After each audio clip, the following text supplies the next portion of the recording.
morning, gorgeous. Great to see you. Lovely to be out here on another gorgeous autumn morning. This is why I really like this time of year, because the weather is calm and cool and it's beautiful. And I'm just going to show you a few things. It's been ages since we've been in the front garden. So we have the Sweetheart Rose, which as you can see hasn't been deadheaded, but it's busy making flowers. Hang on, I've got to get properly into the garden. Show you this properly so it can focus. There we go. Now you can see the detail of this lovely thing. Cecile Brunner is the name of the rose. It's just very pretty. Very old rose. Many other roses have this one as one of their parents or ancestors. And, you know, it just makes these gorgeous little flowers, which are probably pinker than you're seeing them, because they have a real lovely apricot colour inside, but there they are. Morning, Heather! What else have we got here today? Just wandering around in the front garden. Oh, look, this is something lovely. The Wi-Fi holds out. This is the cotinus tree, cotinus bush, and its leaves are just starting to turn from this amazing purple bronze to red and dark orange. And again, I don't know how well the colour comes through, but it's beautiful. It'll get a bit brighter over time. And there are the ferns. Good morning, good morning. And there is the view of the garden from down here. The cherry tree is not yet really turning, but it will, and it'll be quite spectacular when it does. So, just go for a little walk up here. Show you some more of the sporadic roses that you get at this time. Roses on the Wilhelm rose, and behind them anemones. And something lovely is this fuchsia, which I planted as a cutting from another plant that I had that actually died. It got rotten, died. Come on, focus please. There we go. And I love it because it's got these white, the fuchsia coloured flowers with the lovely long stamens and anther, and then these lovely white calyx. I don't know the proper name, but they're pink as well. And you see, so it starts like a white bud and then it opens and it's got this fuchsia coloured thing inside it. It's a very graceful bush, and so I'm glad that I managed to take a cutting. It needs staking, it's leaning over, but you know, that's life in the garden. I'm a little bit behind here. I need to do some cleaning up, but the last couple of weekends I've been too busy doing my own internal gardening, and so the external gardening has suffered a bit. Come on, give me some focus, camera. It's trying, but not succeeding. I want to give you a nice sharp picture of this rose, and it just doesn't seem to want to do it. There you go. See, it's a bit chewed, it's a bit thingy, but it's lovely. Morning, Susanna. Evening to you. And yes, there are buds, so, you know, this is autumn in the garden. It's just a little bit spotted and sporadic, but there's still beauty everywhere you look if you just look. I've got to pick these up and put them over the garden, or I'm going to fall over them, because they're leaning over the path. Okay, right. Now, today's topic comes straight out of our conversation yesterday, and really, it is the idea, oh dear, sneezy nose. It is the idea that there are, you know, we want to move into a new self, we want to create something new, we want to get outside the box, and there are some things that just, they are like brick walls, they're like mountains, they're like things that you just can't negotiate with. And if you look at the comments yesterday, you'll see we were talking about this, which is where this came from.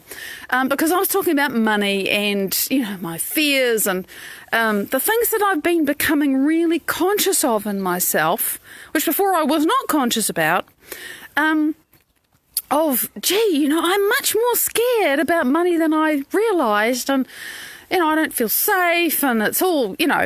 And so we had this discussion about just the feelings, and there were two things that came up. One of them was your comment, Andrea, because I know you'll see this sooner or later, about, you know, I feel the same way. I go to the bank, it doesn't matter what I tell myself. I'm terrified because I just have really high anxiety about it. And, you know, I think we quite easily have these experiences. Sophia, it's beautiful to see you, honey. Linda, good morning. We have these experiences. It's like, there is not a tiger chasing me, but I feel just terrified. And you can't think your way out of it, right? You just cannot. And then Julian shared the story of where he sort of recognises that his money fears came from being a kid, letting your account go into overdraft and getting this nasty letter from a bank, which of course is just following its process. It says you're in overdraft, and you basically what he received through his own filters of his own experience and his own, programming, which he would have already received from his family and most likely his family about money, was you're a bad person for spending too much money, or words to that effect. Because I related to this. I thought, oh my God, yeah, I used to feel so bad if I let my account go into overdraft, even though I have an overdraft facility. I prefer not to use it. It's life. So, and I thought, oh my God, the reason why this stuff is so powerful is even if we can't remember it, something like that, which I related to so I could really understand it, it's traumatic. Even though your brain says, but it was just a letter from the bank. But your body, because of things that would have happened earlier, which you didn't really notice, which weren't powerful enough to grab your attention, but little attitudes and things that you pick up from your parents, most likely at that age, of, we don't have enough money, I'm scared, how are we going to eat, whatever, or, you didn't go to work and you're a bad person because you need to earn enough, you need to be completely self-sufficient, and you can never receive anything from anybody else, because if you do, you're a bludger. Which is what I've been discovering has been a belief that I've had. It's like, wow, fine to give, but no, nobody is allowed to support me. You can love me to death, but you can't support me because it's not safe, because then I'll owe you, or, you'll have some hold over me. It's amazing, the stuff that I'm noticing. None of it's real. Don't believe it. But it's been running as a subconscious program. And what I realised, the little connection, the little aha, and not so little aha in my head, was it doesn't matter that I can't remember it. It doesn't matter that you can't remember it. If it's that powerful for you, for whatever reason and however it happened, there is a degree of trauma around it. Because if it wasn't that powerful, you would be able to make logical, rational choices and feel differently. So this is this thing of you can't think your way out of it, you can't reason your way out of it, you can't even make a conscious choice to feel differently because it's so powerful. And when it's like that, whether we understand it or not, I think as a non-trauma experience, but just as a person that's been doing my own work for a period of time now, that means there's something powerful wrapped around it. And you can't reason your way out of it.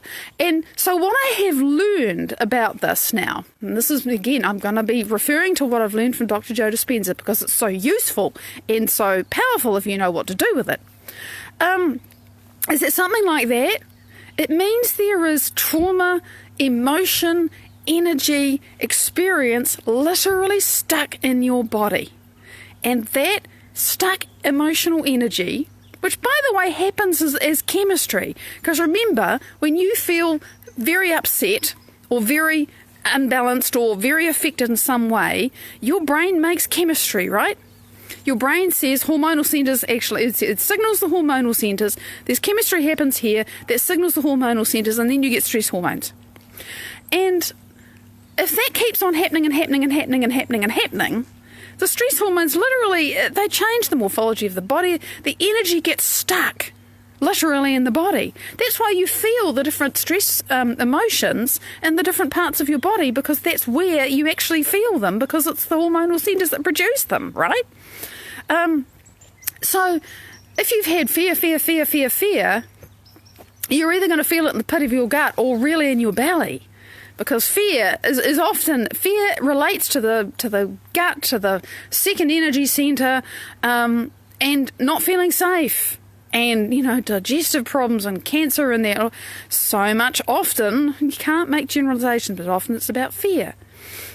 So, anyway, I digress. The point being that chemistry and that energy of that emotion and that repeated experience, or that one incredibly powerful experience, although what I know about this is that once you've had one of those really powerful negative experiences, it makes such a powerful, profound, energetic imprint on your energy that you tend to attract more of them.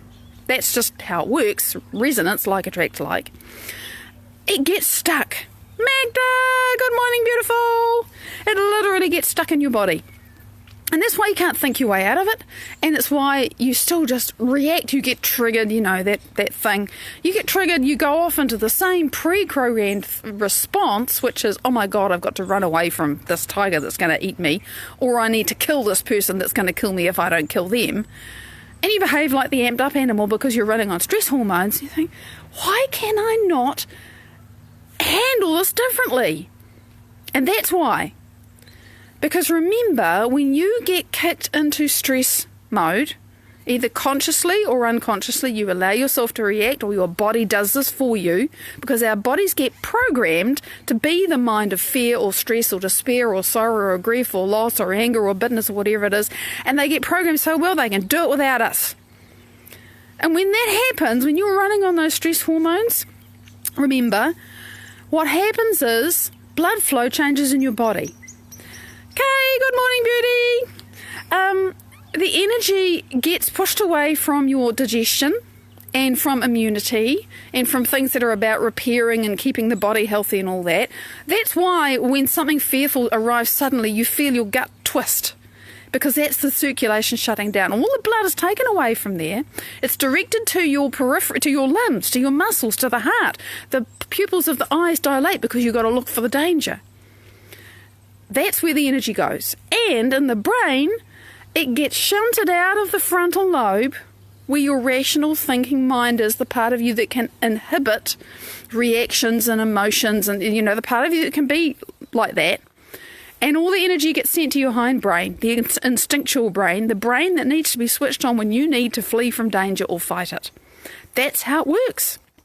And yeah, every threat is seen as the same threat level. You're right, because the brain, by then, when it's running on stress hormones like that, is incoherent, which means all the little compartments of the brain are racing around like mad things. They're not talking to each other. You can't think straight. Vicky, g'day, gorgeous. And that's why you can't think your way through these things, right? Even though you're just sitting at your computer, looking at the bank login screen, your body, if you're me, has this way of just sitting there tuning, and you're thinking, why do I feel like, why am I going into vigilance here? Because that response is playing all by itself on its own. So, how do you deal with that, right? Now that I've made it clear that this is the problem we face. And here was where I thought, oh my God, I'm feeling a bit brave trying to talk about this, because it's my go-to, okay, my go-to is this meditation work that I do with the work of Dr. Joe Dispenza, and that allows me to very powerfully, using a particular breathing technique that I've learned from him, to literally move those stuck energies out of my body, okay? So right now I'm going to say that's the most effective way that I know to deal with those stuck emotions, because I don't have to know what they are. All I need to know is I've had a reaction to something, or I'm feeling awful, and I'm intentionally, as I do this breath, I can pull that energy out of my body. And it's a relief, and it works. And it also pushes the brain really quite powerfully towards coherence. Works beautifully. I love it. Very powerful thing. I have been known, I've only done it once because it doesn't happen that often, to sit down and just do the breath because I was feeling so discombobulated. So, point made. That is, for me, the gold standard.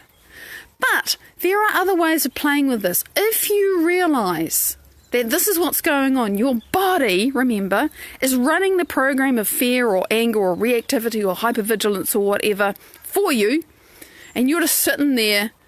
And the first thing is, if you actually notice it, that's fantastic. Because if you notice it, you're no longer just in the program being run by the program. So if you notice, oh my God, I've got to go to the bank and I'm terrified, that's actually really good that you've noticed that you're terrified. You are not just completely unconscious going, oh shit, here I am going to the bank. You've noticed. And then the simplest thing, and I actually did this yesterday because I had a breakthrough yesterday, and maybe I'll get to that, but I don't want to lose this topic. the simplest thing is to put your awareness in your heart and breathe. You know, you can put your awareness in your finger. You can put your awareness on the screen of your phone. You can put your awareness on your backside if you're sitting. You can put your awareness in your left hand or your right toe or the memory of yesterday or the thought of what's going to happen tomorrow. You can put your awareness in your heart. You can bang on your breastbone to wake it up. You can give it a rub. Put your awareness in your heart. Make your awareness stay there. Find it and sense it and feel it and breathe through it. And in particular, you'll notice if you're really stressed that your breathing is quite uneven and it's short and it's shallow. So find your heart. Sense your heart. Be very definite with yourself. Maddie, sense your heart. Feel it. Find it. Connect with it.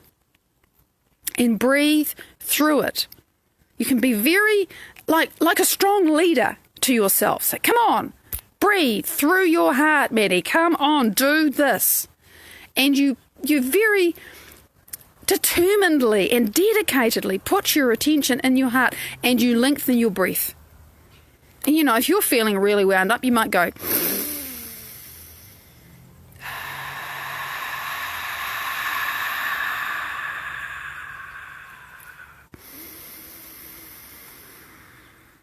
So you can breathe with that intensity and that emotion, but you lengthen the breath. That's the really key thing. With your awareness in your heart, you breathe through your heart and you lengthen the breath. And by doing that, you see, when you breathe in, breathing in activates the sympathetic nervous system. It's one half of the autonomic nervous system, and the autonomic nervous system is what runs your body. The sympathetic nervous system is what does fight or flight. Right? So when you breathe in, and you freeze there, you stay stuck in sympathetic mode. Now when you breathe out, especially when you breathe out long, you activate the parasympathetic nervous system, and that is the part of the autonomic nervous system that does rest and digest.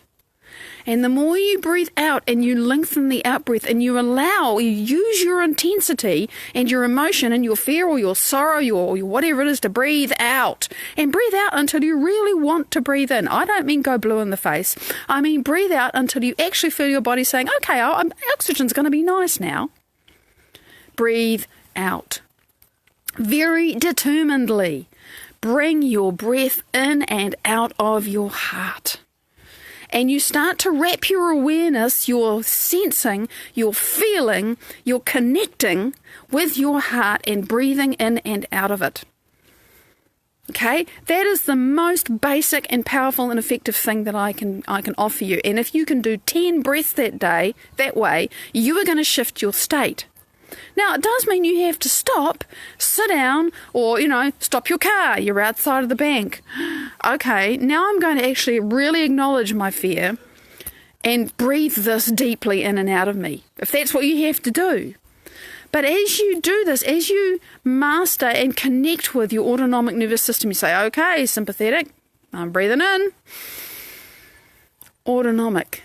Parasympathetic, I'm breathing out. I'm letting the parasympathetic nervous system catch up, because the parasympathetic nervous system, if the sympathetic nervous system is like the gas pedal in a car, then the parasympathetic nervous system is the clutch and it's the brake.